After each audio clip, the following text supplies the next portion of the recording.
This is Larry Dahl. This is the speech for our Communications 101 class.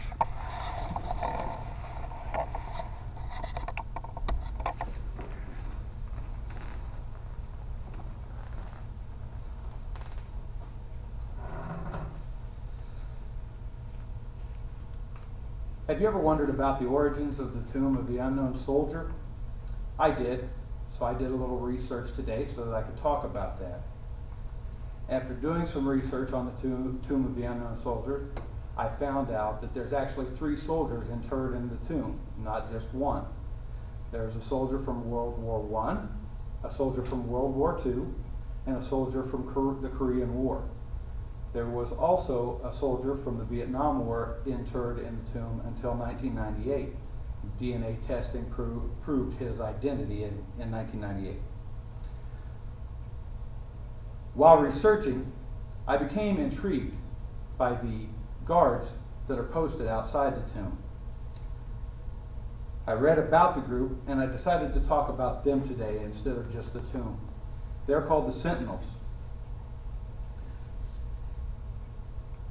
Much of the information I attained came from C. Douglas Sterner, a decorated Vietnam War veteran and webmaster at Home of Heroes. Douglas has also written more than 100 military history books. The Sentinels are men and women that are comprised from the Old Guard. The Old Guard has been the official honor guard of the United States Army since World War II. They provide security for our nation's capital in times of national emergency and during domestic disturbances. They escort the president. They conduct military ceremonies at the White House, the Pentagon, and national memorials. They also perform military funerals at Arlington National Cemetery. You will more than likely recognize from the picture here, they are the guards at the tomb of the unknown soldier. The tomb is protected 365 days a year, 24 hours a day, regardless of weather. 4 million tourists watch the changing of the guards at the tomb of the unknown soldier a year. The changing of the guard happens every 30 minutes in the summer during the daytime, every hour in the summer during the evening and nighttime, and then every 2 hours during the winter during the day and night both. The soldiers go through a very strenuous training program. They must memorize 7 pages of history about the Arlington National Cemetery and then recite it word for word. If the soldier finishes this part of the training, he may be granted a walk and will be put into new soldier training. The soldier will receive training in the manual of arms, the changing ceremonies, the intricacies of military rituals. And the new soldier also is required to memorize the grave locations of 300 veterans in Arlington Cemetery. The soldier, upon completion of that phase of his training, will then be allowed to test for the right to wear the Silver Tomb Guard Identification Badge. This badge is temporary for the first 9 months that the soldier is a sentinel. After that 9-month period, it is then permanent. He is given the right to wear it permanently with his dress blues.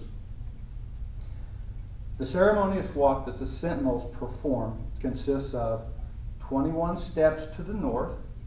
At the end of that 21 steps, the Sentinel stops, turns 90 degrees to the east, and pauses there for 21 seconds.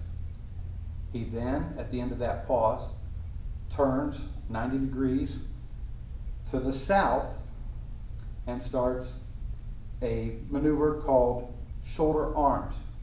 This is moving the rifle from one side of his shoulder to the other shoulder. This identifies to the visitors in the audience that he is there to guard the tomb and there's nothing that's going to get between him and the tomb. He then marches 21 steps to the end of the black mat that they walk on. At the end of that 21 steps, he turns 90 degrees again to the east, pauses 21 seconds again, then turns 90 degrees to the north, and starts the walk all over again.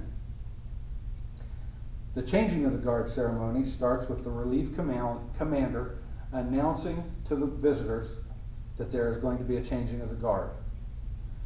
The relieving sentinel will then leave the guard quarters and unlock the bolt on his rifle to indicate that he is ready to begin the ceremony of the changing of the guard. The relief commander goes to the tomb, slowly salutes, faces the audience, and requests complete silence during the time that they're doing the ceremony. The relief commander does a slow and precise inspection of the relieving sentinel's firearm. The relief commander and the relieving sentinel then walk to the middle of the black mat and meet the active sentinel that is doing the walk at that time. All three turn and salute the tomb at that point. The commander instructs the active sentinel, pass on your orders. The active sentinel says, post and orders remain as directed. The relieving sentinel answers back, orders acknowledged. The relieving sentinel then steps on the mat, and the relief commander and the active sentinel that is being replaced walk off as the relieving sentinel starts his 21-step process. The 21 steps that they do on the walk and the 21-second pause that they have indicates the 21-gun salute that has been given over the years for dignitaries and military special ceremonies. I found the epitome of the Sentinels of the tomb in an interview on Fox News of Staff Sergeant Alfred Lanier by Mike Wallace. In 2003, Staff Sergeant Lanier was standing post at the Tomb of the Unknown Soldier. Hurricane Isabel was coming through in 2003. The Sentinels were told that they could stand down, discontinue protecting the tomb while the hurricane passed. The Sentinels chose not to do that. They stood during the hurricane throughout their post. No stop in between. In the book, The Tomb of the Unknown Soldier by Roger Wachtel, I found the creed by which the Sentinels live by, and it reads, "My dedication to this sacred duty is total and wholehearted. In the responsibility bestowed to me, never will I falter, and with dignity and perseverance, my standard will remain perfection. Through the years of diligence and praise, and the discomfort of the elements, I will walk my tour in humble reverence. The best of my ability, it is he who commands the respect I protect, his bravery that made us so proud, surrounded by well-meaning crowds by day, alone in the thoughtful peace at night. This soldier is honored glory rest under my eternal vigilance."